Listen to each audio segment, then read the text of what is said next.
Salut les amis, j'espère que vous allez bien. Aujourd'hui, c'est le grand rendez-vous. L'Inter de Milan qui reçoit le Barça. Demi-finale, match retour, Ligue des Champions. On se souvient qu'à l'aller, le match était fini par sur un score d'égalité, 3 buts partout. Dumfries double buteur, Thuram buteur pour l'Inter de Milan. Du côté Barça, bien évidemment, le but de Lamine Yamal, Ferran Torres et Yann Sommer on goal. Donc ce soir, c'est le grand jour. Donc le Barça devrait battre l'Inter de Milan à domicile pour pouvoir arracher son ticket pour la finale de la Ligue des Champions à Munich, je ne sais pas quand, en fin mai, de toutes les façons, c'est la fin de ce mois. Alors, quelle est la compo probable? C'est l'actualité du jour. On a Kroos qui fait aussi des révélations sur Pedri et le gros coup du Real de Madrid a bien évidemment, qui a signé Trent Alexander-Arnold. Donc, Alexander-Arnold, il était en fin de contrat avec Liverpool. Donc, pour le coup, il s'est engagé avec le Real de Madrid. Donc, c'est l'actualité du jour, donc c'est l'actualité de la semaine. Le départ d'Alexander-Arnold de Liverpool pour le Real, les déclarations de Kroos à l'encontre de Pedri et l'avant-match Inter de Milan-Barcelone. Avant de commencer, n'hésitez pas de vous abonner les amis, vous liker, vous partager, ça fait plaisir. Donc l'ensemble des comptes, vous connaissez YouTube, Facebook, Yves Le Catalan, Instagram, Yves Le Catalan. Donc ce soir c'est le grand rendez-vous, bien évidemment, Inter de Milan-Barcelone. Et pour la petite info, pour ceux qui ne savent pas, ça fait 3 ans déjà que l'Inter de Milan n'a pas perdu un match de Ligue des Champions à domicile.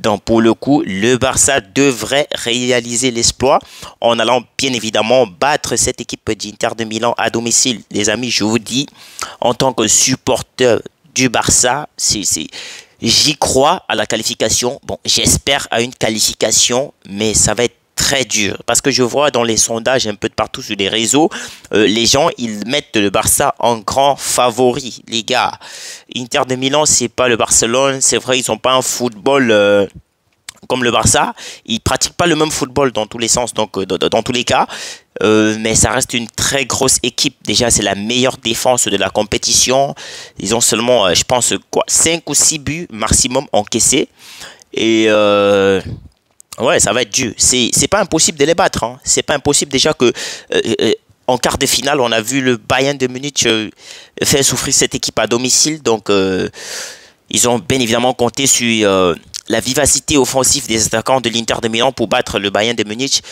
Mais là, franchement, dire que c'est un match facile, ça sonne pas en tout cas. Ça sonne pas dans ma tête parce que je sais que ça va être un match très difficile. On va devoir compter sur un grand Lamine Yamal, bien évidemment, phénoménal au match aller. Un grand Lamine Yamal et Rafinha. Je sais que Rafinha, généralement, cette saison, c'est l'homme des grands rendez-vous. Donc, j'attends beaucoup de sa part. Donc, pour le coup, franchement, je sais pas. La composition, au niveau de la composition, Lewandowski est de retour, mais je pense pas qu'il soit titulaire. Flick, il a annoncé la veille du match, donc hier sur la page du Barça, Lewandowski est de retour, mais pour le coup, je crois Ferran Torres va être titulaire. Baldé qui est blessé, Koundé qui est blessé, bien évidemment, c'est un handicap pour le Barça parce qu'on sait que c'est les éléments, les gros éléments du Barça. Baldé, bien évidemment, en latéral parce qu'offensivement, il apporte beaucoup. Koundé, lui aussi, il défend beaucoup et offensivement, il est aussi présent. Donc, l'absence déjà de ces deux joueurs dans la charnière centrale, dans la ligne défensive, c'est déjà un problème, c'est déjà un handicap. Donc, pour le coup, il va falloir accommoder l'équipe, bien évidemment. Je pense pas que Gérard Martin il soit titulaire. Donc pour le coup, peut-être que Flick devrait aligner Martinez, bien évidemment, en latéral, vu que c'est un gaucher, Araujo, Cubarsí et Eric Garcia. Donc je pense que là, ça va être les défenseurs du Barça, Garcia et Martinez en latéraux.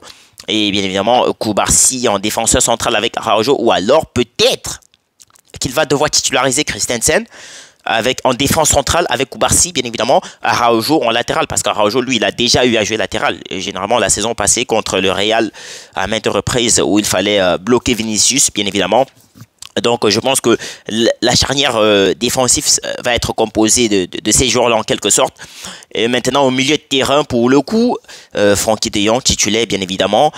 Pedri, bien évidemment. Donc, maintenant, je crois que Dani Olmo devrait être titulaire. Mais les gars, moi, je vous dis, ce genre de match, Gavi devrait avoir sa place. Donc pour le coup, je ne sais pas comment le match va se dérouler. Donc je ne sais pas si le Barça va prendre l'avantage ou alors l'Inter va prendre l'avantage. Mais pour le coup, il va falloir insérer Gavi à un moment donné dans ce match. Donc quelle qu'en soit l'issue, Gavi, je pense qu'il doit juste faire son entrée. Donc pour le coup, je pense que le milieu de terrain, ça va être composé de Pedri, parce qu'on sait Pedri, c'est un milieu, il est créatif.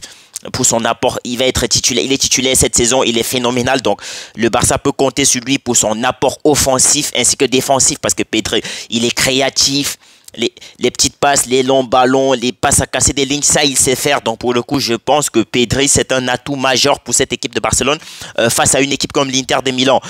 Donc, Olmo, maintenant, c'est l'homme des petits espaces. Donc, je pense que avec l'Inter de Milan qui va sûrement faire un bloc bas, ça c'est sûr, parce que l'Inter de Milan, c'est pas une équipe qui vient jouer au football comme le Barça. Non, l'Inter de Milan, c'est pas dans la construction, c'est peut-être dans le pressing, le contre-pressing aussi, oui, mais c'est une équipe qui défend beaucoup plus. Quand tu es là en face, une équipe qui joue beaucoup plus au ballon, une équipe qui est habituée à faire tellement de passes.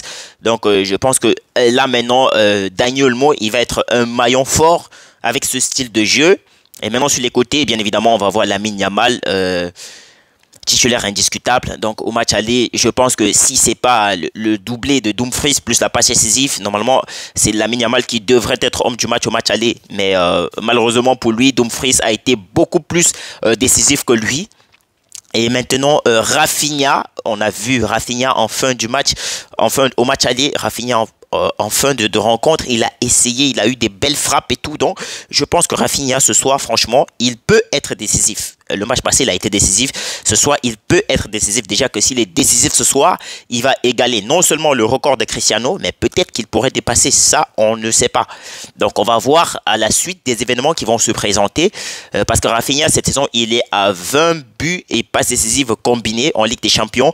Le record, c'est Cristiano Ronaldo, bien évidemment, 21. Donc, but plus passe décisif. Il a déjà dépassé Messi, Rafinha. Donc, j'espère que ce soir, il va être encore décisif et j'espère que ce soir, il va pouvoir donner la qualification au Barça afin de disputer la finale de Ligue des Champions à Munich.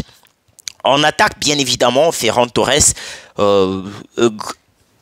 c'est l'heureux bénéficiaire de la blessure de Lewandowski. Lewandowski qui a été blessé tout récemment en Liga. Je pense que c'était un match de Liga. Donc il est de retour, mais il va pas commencer le match sur les terrains, donc il va commencer sur le banc. Flick, il a déjà annoncé. Donc pour le coup, offensivement, on sait qui doit être titulaire. Yamal, Rafinha, Ferran Torres. Et je pense que déjà le retour de Lewandowski, c'est quand même une bonne nouvelle parce que bien que je sais pas, je vous ai dit, à l'issue du match, on va voir comment les choses vont se dérouler. Mais déjà, je pense qu'avec l'entrée de Lewandowski dans le match, ça serait bénéfique pour le Barça, parce qu'au moins pour les coups de pied arrêtés. Parce que si le Barça a un corner, si le Barça a un coup franc, si le Barça a des centres et tout, parce qu'on sait que Lewandowski, c'est un attaquant qui est en quelque sorte un peu plus complet que Ferran Torres. Lewandowski, il sait jouer de la tête. Lewandowski, il sait jouer du pied. Bon, de toutes les façons, son entrée va être bénéfique pour le Barça. Surtout avec les coups de pied arrêtés, parce qu'on sait que Ferran Torres, le coup de pied arrêté, ce n'est pas son jeu fort. Donc, il n'est pas vraiment doué pour ça. Mais ça reste un bon attaquant. C'est un bon attaquant. Cette saison, il prouve, il a des stats. Donc, et il a délivré le Barça à maintes reprises de cette saison. Donc, pour le coup, là, ça va être les 11 entrants, Zechny dans les cages, bien évidemment. Et j'espère qu'il ne va pas faire de mauvaises sorties aujourd'hui, comme ça a été le cas sur le 3e but de l'Inter de Milan à l'aller. Donc, j'attends beaucoup de cette équipe, j'attends beaucoup. Aujourd'hui, le Barça doit écrire l'histoire une fois de plus. Parce que pour ceux qui ne savent pas, nous sommes le 6 mai 2025. Et en cette date, à 2 reprises, le Barça est allé arracher la qualification à l'extérieur. Bien évidemment, le 6 mai 2009, je me souviens encore très bien, le Barça était à Stamford Bridge pour arracher la qualification, un but partout face à Chelsea de Didier Drogba, but de Andrés Iniesta, un but partout. À cette époque, il y avait encore la règle du but à l'extérieur et ça a permis au Barça d'arracher la qualification et d'aller remporter la finale face à Manchester United de Sir Alex Ferguson avec bien évidemment Ronaldo dans les stades. Je me souviens très bien, but de Samuel Eto'o et la tête légendaire de Lionel Messi en finale. Donc pour le coup, C'était le 6 mai que le Barça avait arraché la qualification face à cette équipe difficile de Chelsea. Arbitrage douteux, on se souvient encore très bien. C'est ce jour où Drogba il nous a sorti la phrase légendaire, c'est fucking disgrace, un truc comme ça. Donc voilà. Donc pour le coup, je ne sais pas comment ça va se passer ce soir, les gars. J'ai un peu peur, je vous l'assure. Mais l'histoire peut se répéter. On se souvient encore le 6 mai 2015, le Barça était allé à Munich, ouais, arracher la victoire face au... Bon, c'était le nul, mais c'était une qualification. Non, c'était même pas à Munich, hein, c'était à Barcelone. Le 6 mai 2015, c'était ce jour où Lionel Messi il avait détruit le Bayern de Munich ainsi que Jérôme Boateng. On se souvient très bien avec son crochet extérieur qui avait humilié Boateng jusqu'à nos jours. Je suis sûr qu'il ne va jamais l'oublier ce jour. Il ne va jamais l'oublier. Donc aujourd'hui encore, c'est le 6 mai 2025. Pourquoi pas? Et pourquoi pas? Donc j'y crois un peu, mais je sais que ça va être difficile. Donc Lamine Yamal, les yeux sont rivés sur toi. Rafinha, je t'épargne pas. Pedri, les yeux sont rivés sur vous. Donc j'attends beaucoup de l'équipe ce soir. J'attends surtout une qualification. C'est la semaine la plus importante pour tous les Barcelonais ce soir. Cette semaine, c'est la semaine la plus importante parce qu'on a l'Inter de Milan qui vaut une qualification pour la finale de Ligue des Champions. Et on a le Real dimanche le 11 qui vaut peut-être le titre de la Liga cette saison. Donc cette semaine, elle est vraiment importante. Elle est trop importante. Donc c'était ça en quelque sorte sur l'issue du match. Mauvaise nouvelle pour le Barça. Lautaro Martinez va bel et bien être titulaire ce soir. Donc on se souvient qu'au match aller, il était sorti des soucis de santé. Mais là, il est de retour, ainsi que Benjamin Pavard. Donc franchement, ça va être un match assez difficile, mais je vois un peu ce match comme le scénario de l'Atlético de Madrid cette saison. Les amis, je vais vous l'expliquer dans la vidéo d'après-match. Donc là, pour le moment, je ne peux pas dire encore grand chose. Je ne peux pas révéler des trucs. Voilà, si ça ne se passe pas comme prévu, bon, bah, je vais être de perdant malheureux surtout. Donc, et je ne souhaite absolument pas perdre ce match. Donc, je suis confiant. Je suis confiant. J'espère que le Barça va gagner ce match. Donc, là, c'était l'avant-match Inter de Milan contre Barcelone. L'autre actualité de la semaine, c'est Toni Kroos qui fait des révélations sur Pedri.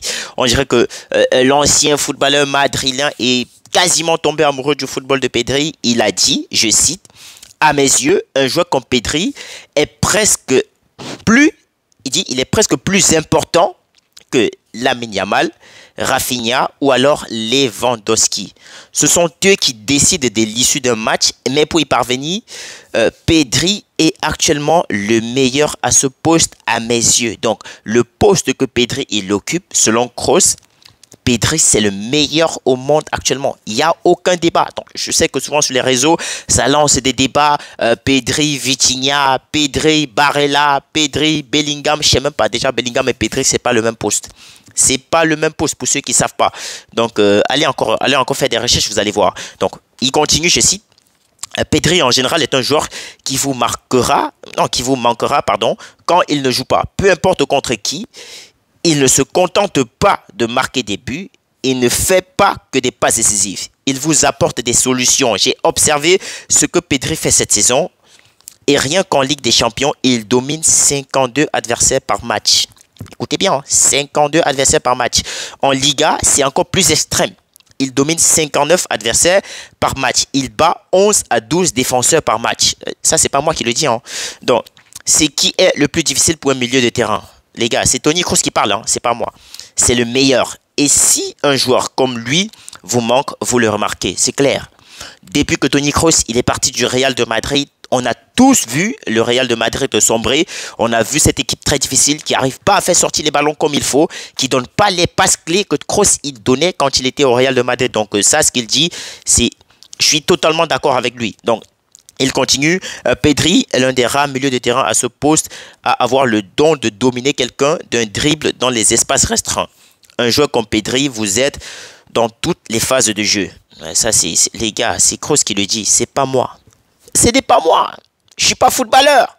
Donc là, c'était la déclaration de Kroos à l'encontre de Pedri. Pedri, actuellement, franchement, meilleur à son poste, magicien, je vous l'ai dit.